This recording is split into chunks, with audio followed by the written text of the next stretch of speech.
Welcome to day 3 of Environmental Action Civics Week. We have been having a great week. If you joined us yesterday, you got to see a great discussion with the head of NCSS, the National Council for Social Studies. And then we had a great day celebrating the young people in Colorado that have been working on environmental sustainability issues and natural disaster resilience programs in their community. Today is a super busy day. We actually have an event going on right now with a co-sponsor with NAAE and Cornell University, where they're talking about the basics of environmental education. And then at 1 o'clock, we have a panel with talking about intergenerational work on environmental justice issues. And then at 6 o'clock tonight, we have a youth panel with young people talking about the work that they've done. So crazy. It's just a crazy busy day for us at Environmental Action Civics Week. Again, my name is Vince Meldrum. I'm with Earth Force, and I am excited to do my most exciting part of the day, which is I'm going to talk to Denise Webb, who is one of the co-authors of Why Aren't We Doing This? Collaborating with Minors in Major Ways. I love the last part of that, Denise, collaborating with minors in major ways. Welcome. Are you there? Can you hear me? Oh, actually, I'm lagging Say hi. just a little bit. Oh, sorry. No worries. Just talk. Hi, everybody. Okay. Excellent. Nice. Excellent. So, Denise, your book is about collaborating with young people in all kinds of public spaces and such. And so it's fascinating. What brought you to that topic? Is this based on personal experience for you? Oh my gosh. Yes, very much based on personal experience. I've been in the advocacy field since I was in 10th grade. So it's basically my life now. I'm now a sophomore in college. But yeah, this topic is super interesting and super relevant in today's time. When I was growing up and when I first started in my advocacy journey, I realized that a lot of adults wanted to have an intergenerational collaboration, but they had no idea how to do it. And since they didn't want to talk to younger people while creating a new system, a lot of times it just became manipulative, decorated, and it was just not a safe space for young people. So that's why this book came about. That's great. I have a funny story from a long time ago. We were working with some folks, some city planners in Michigan, and they had developed this trail for youth. And the trail they had worked very hard to decide where it would go. It went from the school to the library. It was a bicycle trail. And they were and so I was in the session and they were trying to get youth input, and they were like, we built this for you and you don't use it. And the kids were like, we don't want to ride from the school to the library. And that was to me, that was just the most basic instance of there's no youth involvement when you're already done, right? When you're finished with the project and saying, didn't we do a great job for you? So you guys are advocating that we fix that, right? And how would we fix that?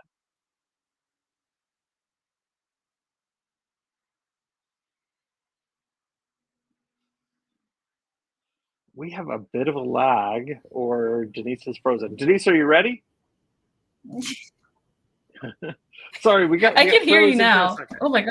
Excellent. So anyway, so I told this stupid story, and then I was asking you, your book is about how we make it so that there's more kind of intergenerational work right up front. So what's what are 2 or 3 pieces of advice that you would give to folks to make projects more intergenerational, more welcoming to young people? Oh, well, oh my gosh, this is a great question. First, before you even start to integrate or think about integrating young people into your workspace, you have to talk about, and you have to actually talk about your ingrained biases that you have when it comes to young people. You have to ask yourself questions like, am I okay with having to be at work past 5 p.m.? Am I okay with having to postpone and move my schedule around to make sure my young youth staff members are still attending their graduation, they're still attending their prom, they're still doing things that a lot of people are doing in their age group, but they're also still maintaining and keeping up with their responsibilities. So I would say the very first thing is to talk about your own adult biases and think about ways that your life might be uplifted or your life might like get moved around because you integrate young people in. Next, I will have to say probably cultural intelligence. You have to be okay and you have to like kind of relearn a few things when it comes to working with people who are in different generations than you, or a lot of communicational errors will come about. And the third thing would have to be emphasizing one-on-ones. I feel like, okay, you have your communication down. You can talk to your young people. You understand your own adult biases, but you also have to be able to have a specific space and time to talk to each and every single one of your youth staff members and make sure that what's going on in their lives, you know about it. So when things come up, you won't be out, like it won't come out the blue. So I definitely say one-on-ones are That's like super important. yeah. So you and I are of different generations, I would guess. I'm a boomer, and I'm guessing you're Gen Z. Is that right? Yes. Excellent. So what so those are some great pieces of advice for me. You talk about language differences, and this is one that I think that challenges me. So can give us some examples of of how we might have to adjust our language as we work with young people? Yeah. So right off the bat, I would have to say when I first started doing like my advocacy journey, it was very jarring to go from like calling adults Miss and Mr. to just their first name, but changing that dynamic just made everyone much more closer because you stopped the hierarchy from being adults here and youth here to adults and youth at the same par.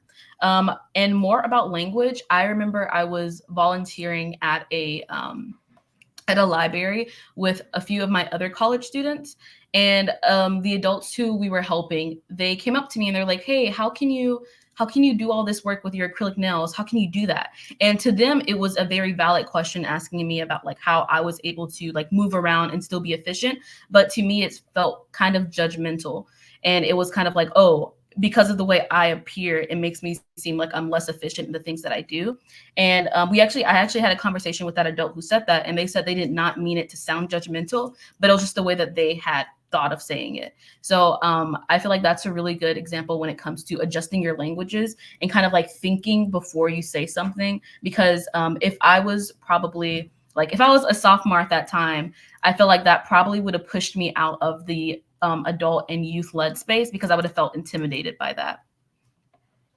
Interesting, and I love that you resolved that by by trying to come to have a common conversation. I think that was really fantastic. There's a piece in your book that it's language that I love, and I would love to have you explore it just a little bit more for me. There's a section under cultural competencies and attitude changes where you guys talk about replacing with. I'm getting this backwards. Replacing for with with. Yes. Yes, yes, yes. That's so important. That language by itself. So you could say I'm working for youth, but working with youth is completely different. A completely different system, a completely different attitude towards the way young people and adults work towards each other. And I felt like I think there's this at the Partnership for Southern Equity where I work part time. We have we have something called the GIST Youth Circle, which is made by youth for youth with youth. And by saying that, I felt like it's much more not empowering, but much more like strong as a foundation to have that youth and adult partnerships by just saying we're not working for you, we're not doing anything for you because you can do it for yourself, but once we come together then we'll make like a bigger impact in the community, a bigger impact in these systems, and a bigger impact wherever we go. That last part is so important. You said something, you just kind of threw it out, but it's such an essential core thing, which is that um, as adult getting to the place where they understand that youth can do something for themselves, right? Right. That's for people in my generation, and I talk to a lot of folks about what we do at Earth Force. For me to say, yeah, young people can figure out that environmental problem and they can go talk to the mayor and get it changed. And they're like, no, they can't. And I'm like, yes, they can. But it's such an important piece, right? Do you have any advice for older folks who, who are having that challenge or don't see the, I guess that, is it that they don't see the expertise or they don't acknowledge the power that young people have? Mm. Yeah, I feel like a lot of older people don't really acknowledge the power, and it's because of like, it's because of their own dynamic and how they see young people, which goes back to like undoing all the biases you have. So some adults, when they have youth staff, they see them as like as one of their children, which is a horrible thing and a horrible mindset to get into, because you start like kind of like hand holding them through tasks. You start like just stumping their potential. But another huge part of that is also fear. A lot of adults fear the consequences of what would happen if their young people will falter and they don't like make up all the, like they don't reach all the expectations that everyone has. And for those adults who are fearing that, I would have to say that everything that an adult can do, that you have to train them, so can a young person. No matter who you hire, you would have to train them on doing every single responsibility. So what's the difference between an 18-year-old or 17-year-old versus someone who's 25, someone who's 30? So I feel like that's also bias that you have to like keep in check. That is a really fascinating bias to think about, because I do hear that all the time. Oh, I'd have to train those young people to do that stuff. Well, you'd have to train anybody, Right. to do that stuff. It's no different. That is a lame excuse at very best, I would think. You know. So I want to know. Actually, I'm going to shift gears a little bit. I apologize. I didn't tell you I was going to shift these gears, but tell me just a little bit more. You've mentioned your advocacy journey. Can you just give me a little bit more about what that has been about? Yes. Oh my gosh. Sometimes it gets embarrassing to tell this story because I'm like, oh, I can't believe I started out like that. But I started off as in a youth council for the United Way called Brighter Futures Youth Leadership Council in Clayton County when I was in 10th grade. And that was the very first time I had ever been paid to do something. Like, I remember getting shuffled into this room in high school and they were like, hey, you want to join this youth council? And I was like, of course I do. And they were like, can you tell us about the census? And I was like, I have no idea what that is. And I was like, well, can you tell us about like why you don't have sidewalks in your neighborhood? I was like, I have no idea why. And so like we just started doing like research, and I just started telling them, yeah, I have a lot of trash. We don't have trash cans on the side of our streets. And then I got paid like $80. And I was like, oh my gosh, this is amazing. And although it started off as just like something for monetary gain, as I increased my critical awareness, as I increased my actual understanding of like the issues in my community and how me being like the beacon, not really a beacon, but me being the person that's able to go up to decision makers and say, this is what's happening in my community and this is an issue, and also being compensated for that, it switched gears from me just using the money to like buy chips to me actually being super interested in it. And that just led it like a domino effect. So I went from that youth council to working with the Partnership for Southern Equity. There I train other nonprofits about racial equity as well as the importance of youth power. I also talk about oral health injustice and inequity in our.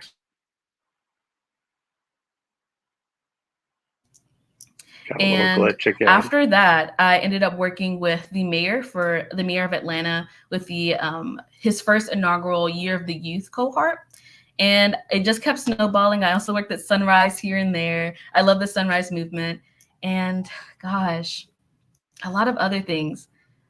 But yeah, it all started in 10th grade with the youth council, and they just propelled me forward.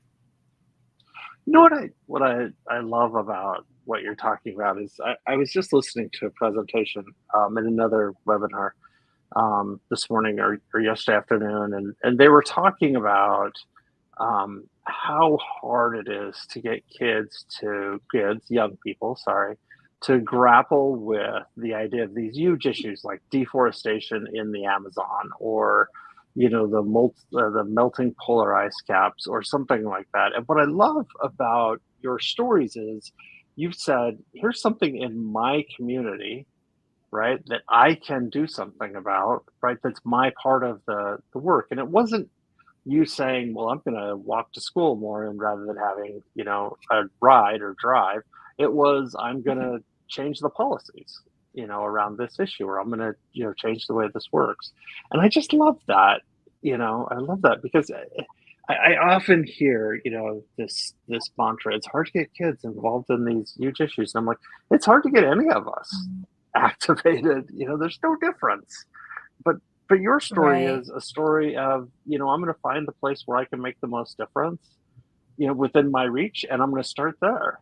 Do you feel like that's part of what you're doing?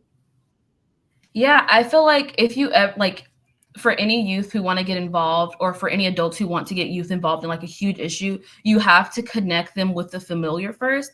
Like I had no idea, like all I knew when I was younger was that I have asthma and I know every time it gets hot in the summer, my asthma gets worse. I had no idea that would propel me to doing research with extreme heat and youth who have asthma because I didn't think about extreme heat and climate change. I thought about I can't breathe during the summer. So being able to connect their community issues and then be able to bridge those community issues with saying, hey, you're not the only community who's going through this.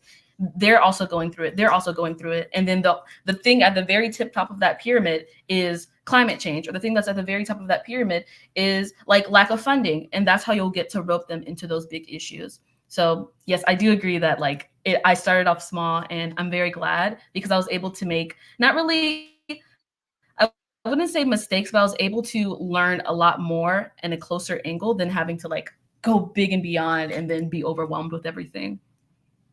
Yeah.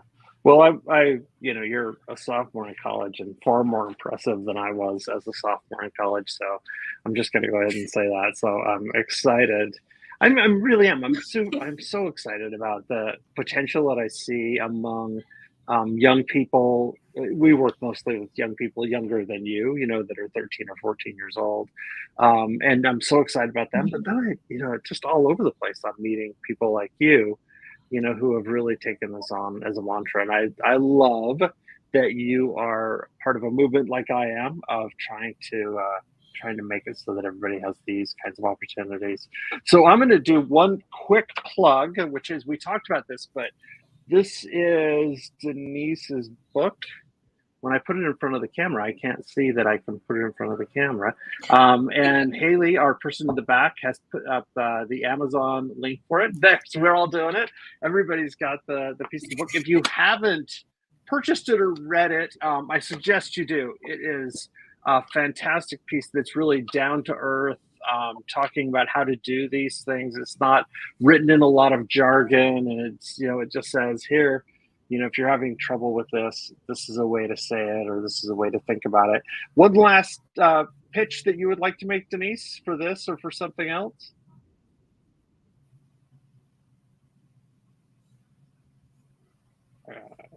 We keep having a lag. So I said, Denise, one last pitch that you would like to make for the book or for something else? Anything you'd like to send us away with? Ooh, we have a hub on LinkedIn. So any like anybody who's interested in the world of intergenerational collaboration or ways to kind of just collaborate with us more, have a community who are also going through some issues of like recruiting young people, keeping young people. We do have a hub on LinkedIn. I think we can put that in the chat later. I will do that. But yes, please join. You'll be able to talk about the book as well as some other things. So we'll be able to show up at some of your community events. You'll be able to show up at some of ours. So that's probably the only thing. Fantastic, and congratulations on the book. It's really a great work. So, and I appreciate the addition of Thank it you. to my library. So very cool. Again, today we've had Denise Webb, the co-author of Why Aren't We Doing That? And she is out there on LinkedIn, and we'll put the link to that LinkedIn hub when we post this video later. Thanks, everybody. Thanks, Denise. Have a great rest of your day. Okay. Bye, everybody. Bye.